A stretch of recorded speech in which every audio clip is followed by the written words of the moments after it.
إن الحمد لله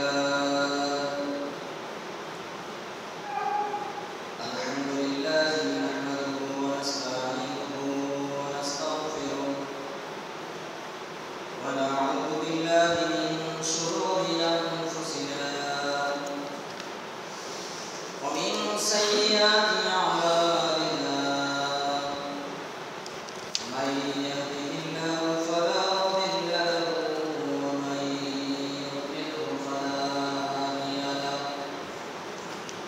ونشهد أن لا إله إلا الله وأن محمدا عبده ورسوله أرسله بالحق بشيرا ونذيرا وداعيا إلى الله بإذنه وسراجا وقمرا منيرا أما بعد فأعوذ بالله من الشيطان الرجيم بسم الله الرحمن الرحيم قل إن كنتم تحبون الله فاتبعوني يحببكم الله ويغفر لكم ذنوبكم والله غفور رحيم فقد قال الله تعالى في كلامه المجيد والفرقان الحميد إن الله وملائكته يصلون على النبي يا أيها الذين آمنوا صلوا عليه وسلموا تسليما اللهم صل على سيدنا مولانا محمد وعلى آل سيدنا مولانا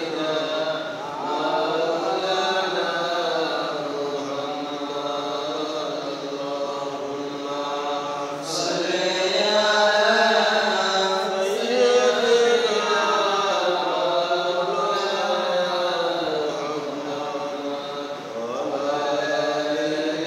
سيدنا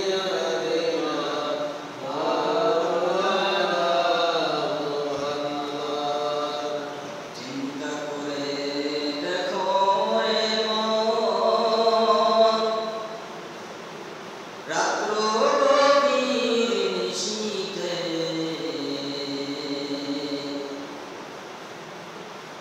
মরণকালে বন্ধু নাইলে কি যাইবে তোর সঙ্গেতে আল্লাহুম্মা সাল্লি আলা সাইয়্যিদিনা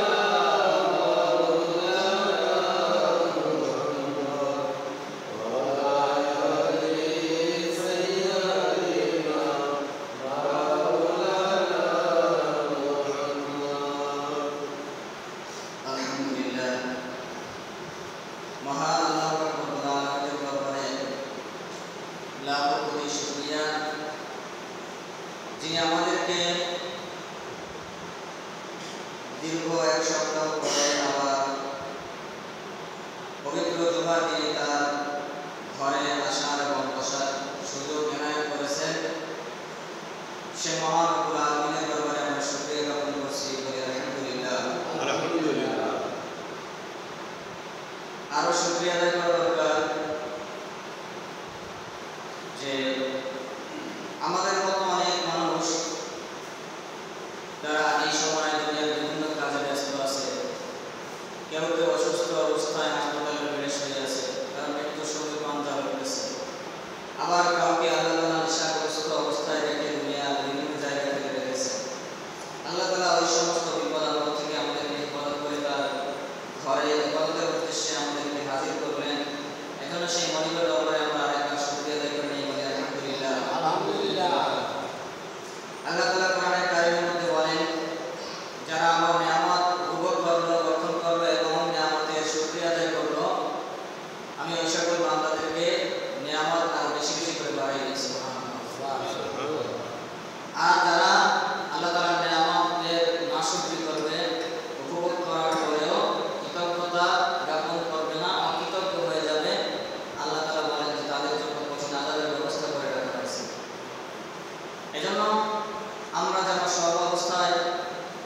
সব সময় মহান আল্লাহ পাক রব্বুল আলামিনের নিয়ামতের শুকরগুজারি করতে পারি। আল্লাহ তাআলা আমাদেরকে সেই তৌফিক দান করুন, বলি আমিন। তো যাই হোক, আজকে পবিত্র শাবান মাস চলতেছে। তো এই শাবান মাস খুবই বরকতময় একটি মাস। এই শাবান মাস খুবই বরকতপূর্ণ একটি মাস। এই মাসে আল্লাহ রাসূল সাল্লাল্লাহু আলাইহি ওয়াসাল্লাম বেশি বেশি করে নফল ইবাদত বন্দেগী করেছেন, বেশি বেশি করে নফল ইবাদত করার চেষ্টা করেছেন। তো আল্লাহ রাসূল সাল্লাল্লাহু আলাইহি ওয়াসাল্লামের টোটাল জিন্দেগিটাই আমাদের জন্য একটা আদর্শ। এজন্য মহান আল্লাহ তাআলা বলেন, কুল ইন কুনতুম তুহিব্বুনাল্লাহা ফাত্তাবিউনি ইউহিব্বুকুমুল্লাহ ওয়া ইয়াগফির লাকুম যুনুবাকুম আল্লাহু গফুরুর রহিম। অর্থাৎ তোমরা যারা আল্লাহ তাআলার ভালোবাসা পেতে চাও, যারা মহান আল্লাহর নৈকট্য লাভ করতে চাও, তার সান্নিধ্য পেতে চাও, তারা কি করো? আমার হাবিব সাল্লাল্লাহু আলাইহি ওয়াসাল্লামকে অনুসরণ অনুকরণ করো। তাহলে আল্লাহ তাআলা বলেন যে যারা আমার ভালোবাসা পেতে চায় তারা যেন আমার হাবিবকে অনুসরণ করে, অনুকরণ করে। রাসূলুল্লাহ সাল্লাল্লাহু আলাইহি ওয়াসাল্লামের আদর্শকে তাদের জীবনের আদর্শের সাথে মিলিয়ে নেয়। তারা যেন রাসূলুল্লাহ সাল্লাল্লাহু আলাইহি ওয়াসাল্লামকে তাদের জীবনের মডেল হিসেবে গ্রহণ করে। তো এই শাবান মাস আসলো, আমরা রোজা রাখলাম, আমরা নফল ইবাদত করলাম, সামনে রমজান আসতেছে। রমজান বরকতপূর্ণ সময়, বরকতপূর্ণ একটি মুহূর্ত। এই সময়গুলো আমরা পাইলাম। পক্ষান্তরে আমরা যদি এর কদর না বুঝি, এর মর্যাদাগুলো রক্ষা করতে না পারি, এর থেকে শিক্ষণীয় কি কি আছে এগুলো গ্রহণ না করতে পারি, তাহলে এই শাবান মাস এবং রমজান মাস আমাদের মাঝে আসা এবং না আসার মধ্যে কোনো ব্যবধান থাকবে না, কোনো তফাৎ থাকবে না, কোনো ডিফারেন্ট থাকবে না।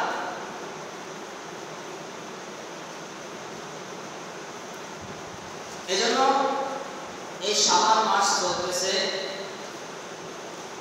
তো এই শাবান মাস থেকে আমাদের রমজানের জন্য প্রস্তুতি গ্রহণ করতে হবে। আর আমাদেরকে আরেকটা বিষয় লক্ষ্য রাখতে হবে যে আমরা বিগত জীবনে 60টি বছর বা আমাদের জিন্দেগির যতটা সময়, যতটা বছর পার হয়ে গিয়েছে, আমরা যা করেছি পিছনের গুলো ভুলে গিয়ে আমাদের পরবর্তী সময়গুলোকে যেন আমরা রাসূলুল্লাহ সাল্লাল্লাহু আলাইহি ওয়াসাল্লামের আদর্শে আমাদের জীবনটাকে গঠন করতে পারি, এই চেষ্টা আমাদের করতে হবে। কেননা আপনার আমার জীবন থেকে অনেক সময়, অনেক মুহূর্ত পার হয়ে গিয়েছে। আপনার আমার জানা নাই যে আপনার আমার কখন পরকালের ডাক এসে যাবে। আপনার আমার জানা আছে? কারো জানা নাই। যদি জানা থাকতো তাহলে ওই ব্যক্তি কি করত? এখন মনে করেন যে আমার আজকে মৃত্যু হবে রাত্র 12টার সময়, আজকে রাত্র 12টার সময় আমার মৃত্যু, তাহলে আমার কি নাওয়া খাওয়া, খুব আনন্দ উল্লাস এগুলো থাকবে? এগুলো থাকবে না? কি বলেন? থাকবে না। যদি বলা হয় আপনার মৃত্যু আজকে রাত্র 12টার সময়, আপনার কোনো আনন্দ উল্লাস থাকবে না, কোনো মানুষেরই আনন্দ উল্লাস থাকবে না। ওই মানুষটা কি করবে? সে চিন্তা করবে যে হায় হায়, এই থেকে রাত্র 12টার সময় পর্যন্ত হয়তো 8 থেকে 9 ঘন্টা বা 10 ঘন্টা সময় আছে, তাহলে এই সময়টুকু আমি কি করি? সময়টুকু কাজে লাগাই। আমি আল্লাহ তাআলার কাছে ক্ষমা চাই, আমি জীবনে অনেক গুনাহ করছি, আল্লাহ তুমি আমাকে ক্ষমা করে দাও। আল্লাহ আমার জীবনে গুনাহ রাশিগুলোকে তুমি ক্ষমা করে দাও আল্লাহ, এবং যে যে নেকিগুলো করছি তুমি কবুল করে দাও আল্লাহ, তুমি আমাকে মাফ করে দাও, আমি তো অপরাধী। এরকম পারবে কিনা বলে? তাহলে যেহেতু আপনার আমার একটা নিশ্চিত টাইম নাই যে এই টাইমে মৃত্যু হবে, তার মানে আরো কঠিন। যদি টাইম থাকতো যে 2টার সময় মৃত্যু হবে বা 5টার সময় মৃত্যু হবে বা 12টার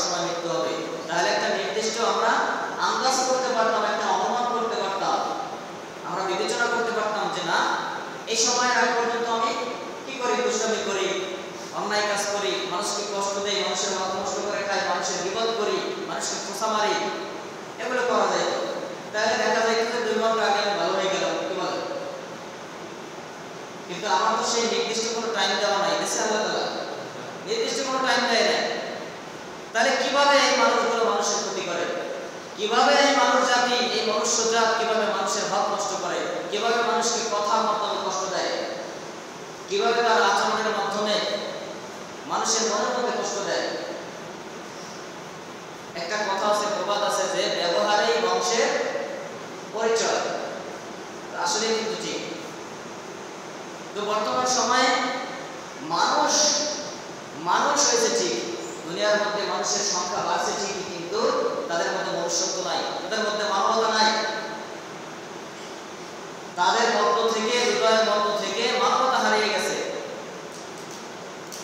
মানুষের রূপ আছে ঠিকই, কিন্তু ভিতরে যে একটা মনুষ্যত্ব বাস করে, মানুষের রূহ, সেই রূহের মধ্যে যে একটা মনুষ্যত্ব বাস করে, মানবতা বাস করে, এই মানবতা ধ্বংস হয়ে গেছে। এই মানবতা মারা গেছে। তার ভিতরে যে বিবেকটা ছিল, বিবেকটা নষ্ট হয়ে গেছে, বিবেকের মৃত্যু হয়ে গেছে। যার জন্য সে অন্যায়কে প্রশ্রয় দেয়, যার জন্য সে অন্যায় করে নিজে, সে বুঝতে পারে না যে এটা অন্যায় হইতেছে। যার জন্য সে মানুষের ক্ষতি করে, সে বুঝতে পারে না যে এটা মানুষের ক্ষতি করতেছে, এটা একটা অন্যায়। যার জন্য সে মানুষের গীবত করে, সে বুঝতে পারে না যে এটা একটা অন্যায়। যার জন্য সে মানুষের হক নষ্ট করে খায়, সে বুঝতে পারে না যে এটা একটা অন্যায়। যার জন্য সে কি করে? মানুষের রিজিক নষ্ট করে দেয়, মানুষকে কথার মাধ্যমে, ব্যবহারের মাধ্যমে কষ্ট দেয়, সে বুঝতে পারে না যে এটা একটা অন্যায়, এটা একটা অপরাধ, এটা একটা গুনাহের কাজ, সে বুঝতে পারে না, কারণ তার বিবেক নষ্ট হয়ে গেছে। এই জন্য মহান আল্লাহ তাআলা কোরআনের মধ্যে বলেন, উলাইকা কাল আনআম বাল হুম আদাল উলাইকা হুমুল গাফিলুন। ওইসব মানুষ, তারা হলো চার পায়া প্রাণীর মতো, শূকর, গরু, ছাগলের মতো, কুকুরের মতো। কারা? যাদেরকে কর্ম দেওয়া হয়েছে, যাদেরকে কান দেওয়া হয়েছে, কিন্তু কান দ্বারা তারা সত্যকে শোনে না। তারা বিচার করে না যে আমি কি করতেছি, আরেকজন কি করতেছে, আমি কি বিচার করতেছি, সত্য কি মিথ্যা। আমার যেটা আবেগের বশত যেটা আসছে সেটাই করতেছি, আমার যেখানে স্বার্থ আছে সেখানে আমি ওইভাবে চলতেছি। অথচ আমার স্বার্থ সিদ্ধির জন্য, আমার স্বার্থ হাসিলের জন্য আরেকজন মানুষের ক্ষতি হইতেছে, এটা আমি বিবেচনা করতেছি। আমার যেখানে ক্ষমতা আছে, আমার যেখানে জোর আছে, ওখানে আমি জোর খাটাইতেছি, অথচ আরেকজন ব্যক্তি হক নষ্ট হইতেছে, বিবেচনা করতেছি আমরা। এই জন্য আল্লাহ তাআলা বলেন যে তাদেরকে কর্ম দেওয়া হয়েছে, তারা কর্ম দ্বারা সত্যকে শোনে না, সত্যকে যাচাই বাছাই করে না। যাদেরকে চক্ষু দেওয়া হয়েছে, চক্ষু দ্বারা সত্যকে সে দেখে না। সে নিজে দেখতেছে যে আমি অন্যায়ের পক্ষে আমি রায় দিতেছি, আমি নিজে মিথ্যা বলতেছি, যে মিথ্যা বলতেছে তার পক্ষে আমার রায় যাইতেছে, তবুও সে কি করে না? ওটাকে সংশোধন করার চেষ্টা করে না। এই জন্য আল্লাহ তাআলা বলেন, যাদেরকে কান দেওয়া হয়েছে তারা কানের দ্বারা সত্যকে শোনে না। যাদেরকে চক্ষু দেওয়া হয়েছে, চক্ষু দ্বারা সে কি করে না? সত্যকে দেখে না। যাদেরকে বিবেক দেওয়া হয়েছে, বিবেক দ্বারা সে বিবেচনা করে না। মানে এরা হলো কি?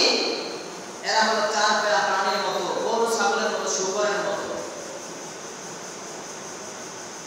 আমাদের সমাজে অনেক মানুষ আছে না, যে মানুষটা অনেক দুষ্টামি করে, অনেক বদমাইশি করে, অনেক উল্টাপাল্টা করে, তাদেরকে কি বলে? অনেক সময় বলে না শুয়োর বা শূকর, বলে না কুকুর। কেন বলে? যে তোর আচরণ এত কিছু হয়ে গেছে, যার জন্য কি বলে? কুকুর বলে বা শূকর বলে।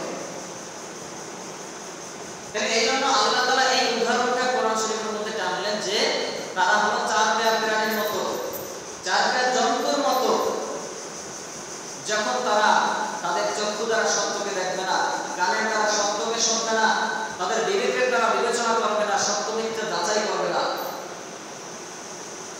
একজনকে ক্ষতি করার পরেও সে বুঝবে যে না এটাই সঠিক, আমি যা করছি এটাই সঠিক, বাকিগুলো সব মিথ্যা, বাকিগুলো সব ভুয়া, আমি যা বলবো এটাই কারেক্ট।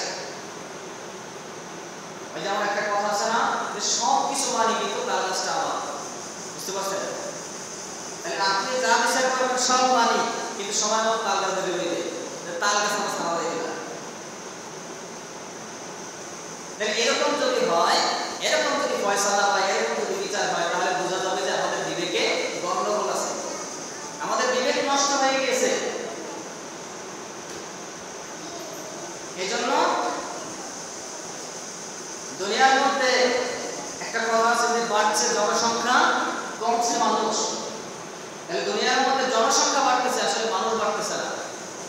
মানুষ কমে যাইতেছে। মানুষ যদি বাড়তো, মানুষ যদি দুনিয়ার মধ্যে বাড়তো সঠিকভাবে, তাহলে দুনিয়ার মধ্যে এইভাবে যুদ্ধ বিদ্রোহ, এইভাবে হানাহানি মারামারি কাটাকাটি সংঘর্ষ এগুলো হইতো না। এগুলো হয়তো না। দেখেন, হিন্দু সেও আমার মতো, বৌদ্ধ সেও আমার মতো মানুষ, খ্রিস্টান বিভিন্ন ধর্মাবলম্বী তারাও কিন্তু আমার মতো মানুষ। তারও দুইটা চক্ষু আছে, তারও একটা নাক আছে, দুইটা কান আছে, তারও একটা মুখ আছে, তারও দুইটা হাত আছে, তারও দুইটা পা আছে, আমারও আছে, একই রকম। তাহলে কিসের সংঘর্ষ, কিসের দ্বন্দ্ব? সেও মানুষ, আমিও মানুষ। তাকেও যে সৃষ্টি করছে, আমাকেও তিনি সৃষ্টি করছে। শুধুমাত্র সে আল্লাহ তাআলাকে মানে না, আল্লাহ তাআলার নামটা সে স্মরণ করে না, সে অন্য নামে আল্লাহ তাআলাকে স্মরণ করে। কেন স্মরণ করে? তার ধর্মগ্রন্থ অনুযায়ী সে ওইভাবে স্মরণ করে। নির্দিষ্ট সময়ে, এক একটা সময়ে, এক এক জামানায় এক এক রকমের ধর্মগ্রন্থ আছে দুনিয়ার মধ্যে। তো তারা ওই সে আগের জানিয়ে আছে এখনো পর্যন্ত, যার জন্য তারা সংশোধন হইতে পারতেছে না। আপনারা দেখবেন যারা স্মার্টফোন ইউজ করে, ব্যবহার করে, দেখবেন যে বছরে বা মাসে বা কয়েকদিন পর পর, 2 মাস 3 মাস পর পর এক একটা অ্যাপস, এক একটা সফটওয়্যার কি করে আপডেট দেয়, নতুন করে ভার্সন তৈরি করে কিনা? তাহলে আল্লাহ তাআলা দুনিয়ার মধ্যে যত ধর্মগ্রন্থ পাঠাইছে, সব ধর্মগ্রন্থের সর্বশেষ আপডেট হলো এই ইসলাম। সর্বশেষ আপডেট কি? ইসলাম। সর্বশেষ আপডেট গ্রন্থ হলো আল কোরআন। কিন্তু তারা তো এগুলো বুঝে না। তো এই জন্য তারা তাদের ধর্মগ্রন্থ অনুযায়ী তারা তাদের রবকে ওইভাবে ডাকে, তাদের ধর্মগ্রন্থ অনুযায়ী। হ্যাঁ, তাদেরকে বোঝানোর চেষ্টা করতে হবে, সেটা দায়িত্ব আমাদের। তো সেই দায়িত্ব আমরা পালন করি না, তো করিই না, বরঞ্চ আমরা নিজেদের মধ্যে আরো কি করি? রেষারেষি, হানাহানি আমাদের মধ্যে আরো ছিন্ন বিচ্ছিন্ন করে দেয়। ওরা যে সেই বিধর্মীরা যে আমাদের আদর্শগুলো, আমাদের ভালো ভালো ব্যবহারগুলো দেখে তারা আকর্ষিত হয়ে ইসলামের পথে আসবে, সেগুলো তো আমরা করতে পারি না। বরঞ্চ আমরা আরো উল্টাপাল্টা করি, যেগুলো দেখে তারা ইসলাম থেকে আরো দূরে সরে যায়। তারা চিন্তা করে যে না, আমরা আসলেই ভালো আছি। কেন ভালো আছি? এই দেখেন মুসলমানের মধ্যে সুন্নি ইত্যাদি ইত্যাদি ইত্যাদি কত দল। ওরা চিন্তা করে যে এত দল ইসলামের মধ্যে, ইসলাম বলে কত শান্তির দল, তা শান্তির দল বলে এর মধ্যে দলাদলি কিসের? ওরা চিন্তা করে আমরাই ভালো আছি। তাহলে আমার কারণে, আপনার কারণে যদি ইসলামের একটা চুল পরিমাণ ক্ষতি হয়ে যায়, এর হিসাব কে দেবে?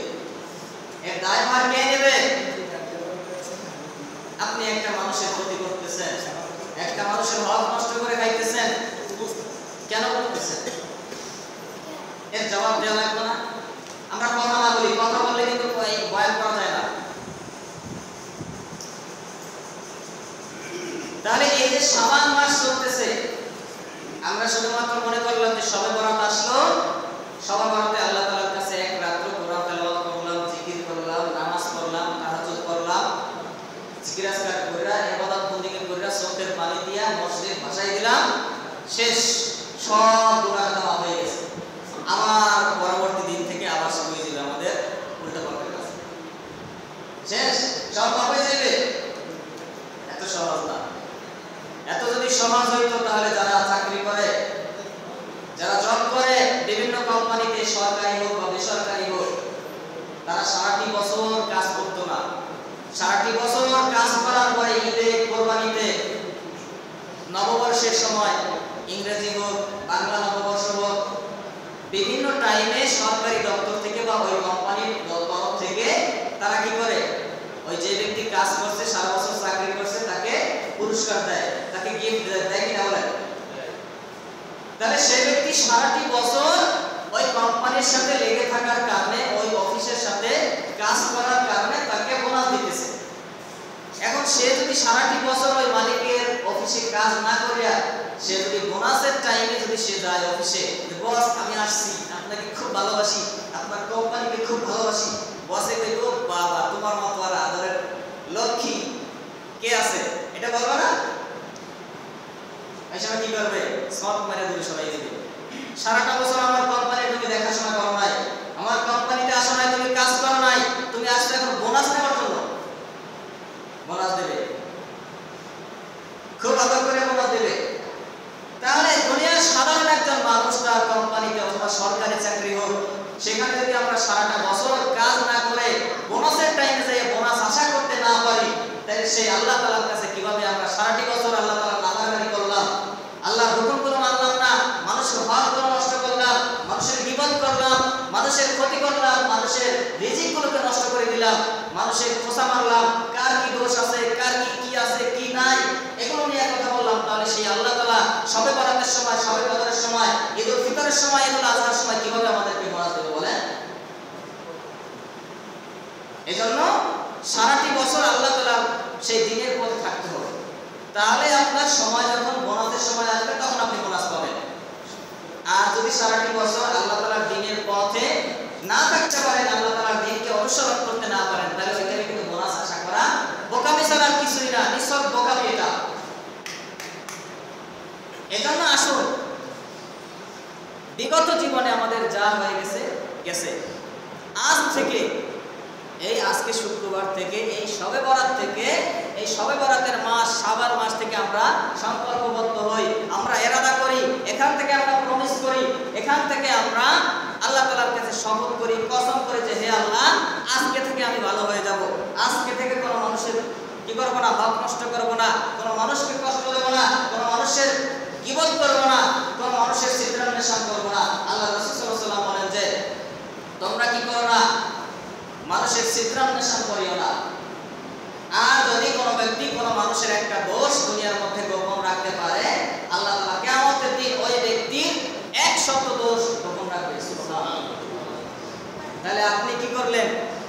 আপনি যদি আরেক ব্যক্তির দোষকে উন্মোচন করে দেন, প্রকাশ করে দেন, আরেকজনের কাছে শেয়ার করেন, তাহলে আল্লাহ তাআলা কি করবে? কিয়ামতের দিন আপনার দোষগুলো মানুষের কাছে উন্মোচন করে দেবে, উন্মুক্ত করে দেবে, সবাই দেখবে। তাহলে মানুষের দোষ উন্মোচন করে দিলে আপনার লাভ হইতেছে নাকি গোপন রাখলে লাভ হইতেছে? এজন্য মানুষের হক নষ্ট না করি, মানুষের ক্ষতি না করি, মানুষের রিজিক নষ্ট না করি। আর ব্যবহার আচার আচরণ, আল্লাহ রাসূল সাল্লাল্লাহু আলাইহি ওয়াসাল্লাম বলেন যে কিয়ামতের মাঠে মানুষের যত আমল আছে সব আমলের মধ্যে একটা আমল সবচাইতে ভারী হবে, সবচাইতে ওজনওয়ালা হবে, ওই আমলটা হলো মানুষের ব্যবহার, মানুষের আচার আচরণ। সুবহানাল্লাহ। আর বর্তমান সময় আমাদের সমাজের দিকে তাকান, বিভিন্ন সমাজের দিকে তাকান, মানুষের আচার আচরণ ব্যবহার কিরকমের। যারে ভালো না লাগে তার সাথে এমন ভাবে কথা বলে মনে হয় জানে কি তীর মারছে, অথচ আল্লাহ রাসূল সাল্লাল্লাহু আলাইহি ওয়াসাল্লামের আদর্শের মধ্যে, জীবন তার জিন্দেগির মধ্যে, তার টোটাল জীবনের মধ্যে এরকম কোনো একটা ব্যবহার পাবেন না। ইহুদির বাড়িতে কাজ করতে গেছে রাসূল সাল্লাল্লাহু আলাইহি ওয়াসাল্লাম, কূপ থেকে পানি উঠাইতেছে, রশি সিরা বালতি পড়ে গেছে কূপের মধ্যে। আল্লাহ রাসূল সাল্লাল্লাহু আলাইহি ওয়াসাল্লামের গাল মোবারকে আয়েশা ইহুদি কি করলো? সেই ইহুদি একটা চড় মারলো। আল্লাহ রাসূল সাল্লাল্লাহু আলাইহি ওয়াসাল্লামের গাল মোবারকে 5টা আঙ্গুলের দাগ বসে গেছে, লাল হয়ে গেছে, টকটকে লালের মতো। আল্লাহ রাসূল সাল্লাল্লাহু আলাইহি ওয়াসাল্লাম দেখতেছেন তার হাত দিয়ে এত জোরে চড় মারছে যে তার হাত লাল হয়ে গেছে। আল্লাহু আকবার। রাসূল সাল্লাল্লাহু আলাইহি ওয়াসাল্লাম বলতেছে, হে ভাই ইহুদি, তোমার হাতে ব্যথা পাইছো কিনা? আমরা হলে কি করতাম?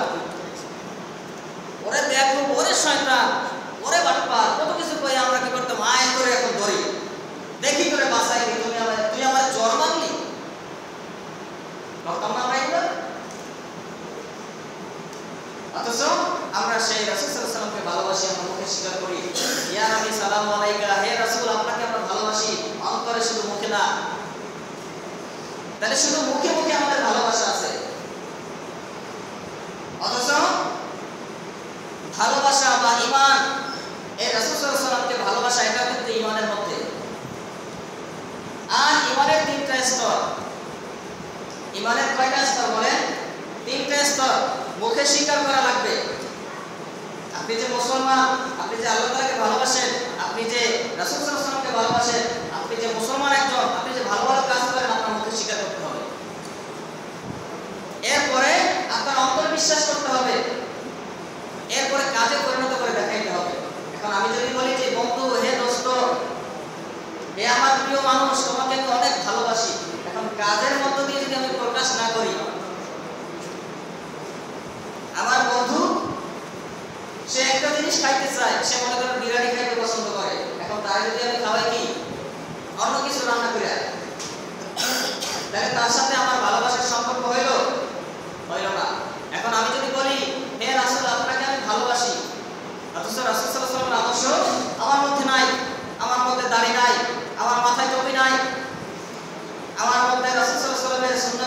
নাই, পোশাক নাই।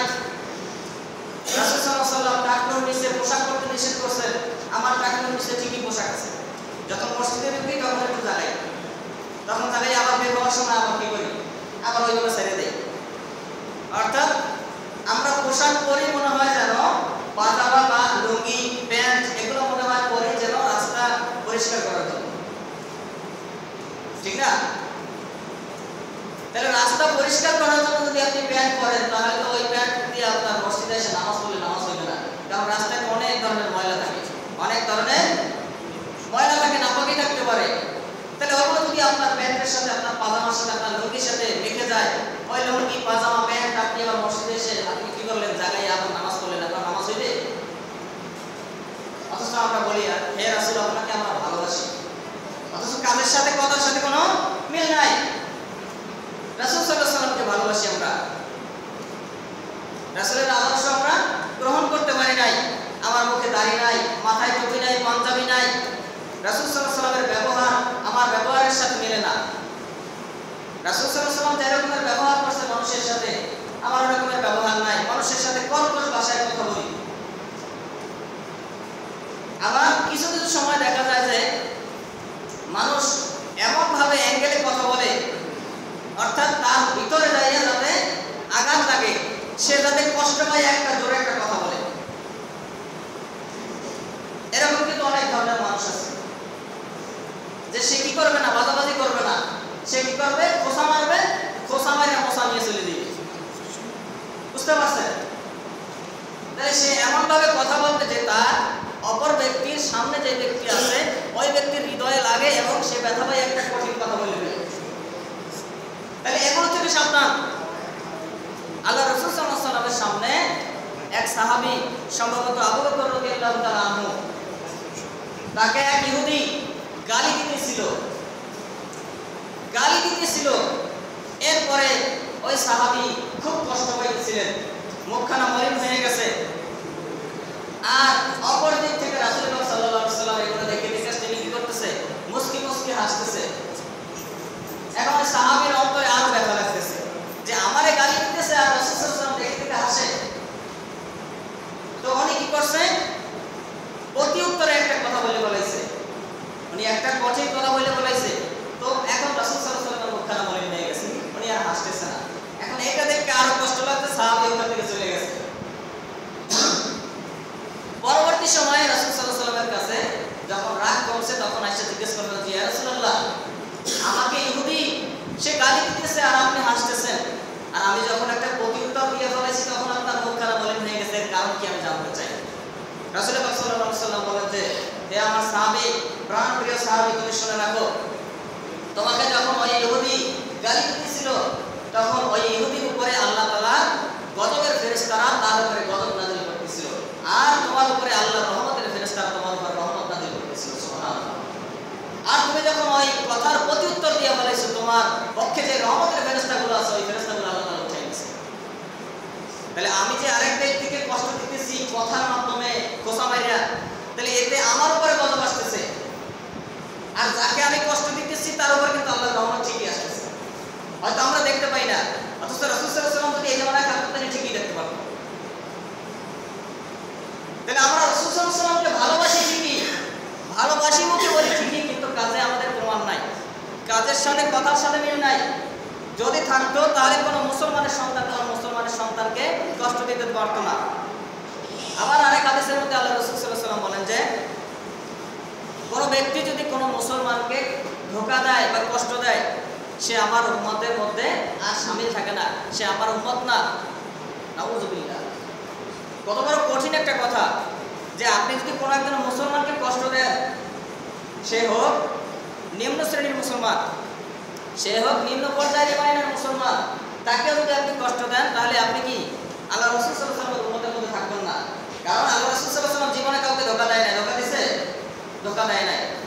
তাহলে আমাদের মধ্যে এই আচরণগুলো, এই ব্যবহারগুলো, এগুলো কিন্তু আমাদের মধ্যে ঠিকই আছে। আমাদের মধ্যে আমানতের খেয়ানত করা আছে। কোনো ব্যক্তি যদি একটা কথা আমানত হিসেবে রাখে, ওটা আমরা কি করি, সুযোগ বুঝে আমরা কি করি, বলে ফেলাই। যেখানে আমাদের সুযোগ মনে হয় সেখানে আমরা বলে ফেলাই।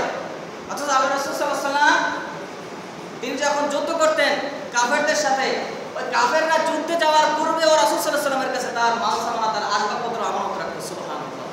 চিন্তা করতে পারেন যে বিশ্বনবী সাল্লাল্লাহু আলাইহি ওয়াসাল্লামের সাথে যুদ্ধ করবে, আমার সাথে আপনি যুদ্ধ করতে আসছেন, অথচ আপনি আপনার মালগুলো আমার কাছে আগে জমা রাখতেছেন। কেন রাখতেছেন? যে আপনার একটা বিশ্বাস আছে আমার প্রতি, রাসূল সাল্লাল্লাহু আলাইহি ওয়াসাল্লামের প্রতি এই বিশ্বাস আছে যে তিনি তার সাথে যদি আমি যুদ্ধে হেরেও যাই তিনি আমার মালগুলোকে নষ্ট করবেন না, তসরুফ করবেন না। আল্লাহু আকবার। কতটা আদর্শবান ছিল মুহাম্মদ সাল্লাল্লাহু আলাইহি ওয়াসাল্লাম। সেই নবীর উম্মত আমরা, সেই নবী আমাদের জন্য কান্না করতেছে এখনো রওজায় বসে, আর সেই নবীকে আমরা ভালোবাসি বলি ঠিকই, কিন্তু কাজের সাথে কোনো কথার সাথে মিল নাই। এজন্য সেই রাসূল সাল্লাল্লাহু আলাইহি ওয়াসাল্লামকে মুখে যদি ভালোবাসি বলি আর কাজে যদি প্রমাণ করতে না পারি, তার আদর্শকে যদি আমাদের জীবনের আদর্শের সাথে মিলাইতে না পারি, কিয়ামতের দিন তার শাফায়াত পাওয়া সম্ভব না। কেন? কিয়ামতের দিন আমরা বলবো যে ইয়া রাসূলুল্লাহ আপনাকে ভালোবাসি। রাসূল সাল্লাল্লাহু আলাইহি ওয়াসাল্লাম সবাইকে শাফায়াত করার জন্য পেরেশান হয়ে যাবে, কিন্তু আল্লাহ তাআলা কি করবে?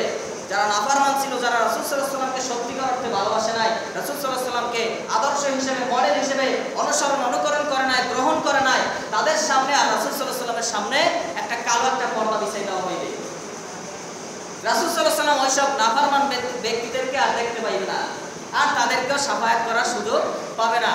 তাহলে এই জন্য আমরা যদি মনে করি যে যা করি আর না করি রাসূল সাল্লাল্লাহু আলাইহি ওয়াসাল্লামকে ভালোবাসি মুখে বললেই হয়ে যাবে, কখনো না, কোশ্চিনকালেও সম্ভব না। কারণ কিয়ামতের দিন আপনার সামনে আর রাসূল সাল্লাল্লাহু আলাইহি ওয়াসাল্লামের সামনে একটা পর্দা থাকবে। রাসূল সাল্লাল্লাহু আলাইহি ওয়াসাল্লামকে যদি সত্যিকার অর্থে ভালো না বাসতে পারেন, আপনার হৃদয়ের মধ্যে জায়গা দিতে না পারেন, তাহলে সে কিন্তু আপনাকে দেখবে না, শাফায়াত করতে পারবে না। কারণ আপনার হৃদয়ের মধ্যে যদি রাসূল সাল্লাল্লাহু আলাইহি ওয়াসাল্লামকে সত্যিকার অর্থে ভালোবাসার জায়গা স্থান করতে পারতেন, তাকে জায়গা দিতে পারতেন, তাহলে আপনি মানুষকে কষ্ট দিতে পারতেন না, তাহলে আমি মানুষকে কষ্ট দিতে পারতাম না, তাহলে মানুষের সাথে গালাগালি করতে পারতাম না, তাহলে মানুষকে কি করতে পারতাম না? খোঁচাখুচি করতে পারতাম না, গীবত করতে পারতাম না, মানুষের হক নষ্ট করতে পারতাম না, মানুষের রিজিক নষ্ট করতে পারতাম না। পারতাম বলেন? পারতাম না। কারণ রাসূল সাল্লাল্লাহু আলাইহি ওয়াসাল্লাম এগুলো আমাদেরকে শিখাই যায় নাই। কোরআন এবং হাদিসের মধ্যে রাসূল সাল্লাল্লাহু আলাইহি ওয়াসাল্লাম এগুলো আমাদেরকে শিখাই যায় নাই। অন্য এক আয়াতের মধ্যে আল্লাহ পাক রব্বুল আলামিন বলেন যে তোমরা এই রাসূল সাল্লাল্লাহু আলাইহি ওয়াসাল্লাম, মুহাম্মদ সাল্লাল্লাহু আলাইহি ওয়াসাল্লাম যেগুলো তোমাদেরকে আদেশ করে এগুলো তোমরা মানো, আর যেগুলো নিষেধ করে তোমরা এর থেকে বেঁচে থাকো, কারণ এর মধ্যেই কল্যাণ। আর যদি এইভাবে রাসূল সাল্লাল্লাহু আলাইহি ওয়াসাল্লামের আদর্শকে আমরা গ্রহণ করতে পারি, আমরা তার আদেশগুলোকে মানতে পারি, নিষেধগুলোকে আমরা নিষেধ বলে মানতে পারি, ওগুলোকে দূরে রাখতে পারি, তাহলে আল্লাহ তাআলা বলেন যে আমাকে তোমাদের খুঁজে খুঁজে ভালোবাসার দরকার নাই, আমি তোমাদেরকে ভালোবাসবো আর আমি তোমাদের গুনাহগুলো ক্ষমা করে দেবো। সুবহানাল্লাহ। কারণ আল্লাহ তাআলা বড় ক্ষমাশীল, বড় দয়াবান। এজন্য এই শাবান মাস থেকে অন্ততপক্ষে আমরা এখনো আমাদের সময় আছে, এই শাবান মাস থেকে আমরা ফিরে আসি। সামনে আমাদের রমজান মাস, এই শাবান রমজান রাসূল সাল্লাল্লাহু আলাইহি ওয়াসাল্লাম বলেন যে এই মাসে যারা জীবনের গুনাহগুলো ক্ষমা করতে না পারলো সে ধ্বংস হয়ে যাবে।